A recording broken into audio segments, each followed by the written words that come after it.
বেরিয়েই ফার্স্টে চলে গেছিলাম মধ্যমগ্রামে একটা রেস্টুরেন্টের খোঁজে, তো এখানে গিয়ে দেখলাম বন্ধ। আবার চলে এলাম সোদপুরে, তো এখানে একটা কোরিয়ান রেস্টুরেন্ট হয়েছে টাও বাও নামে। তো অনেকদিন আগে এসেছিলাম, তো ভিড় ছিল বলে আর আসা হয়নি, আজকে চলে এসেছি। আর খাবারও অর্ডার করেছি, আসছে একটা রামেন অর্ডার করেছি, চিকেন রামেন। তো দেখা যাক কেমন হয়। এই যে যেটা অর্ডার করেছিলাম চলে এসেছে, চিকেন রামেন। দেখতে তো বেশ ভালোই লাগছে।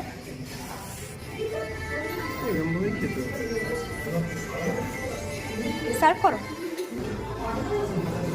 ভালো খেতে।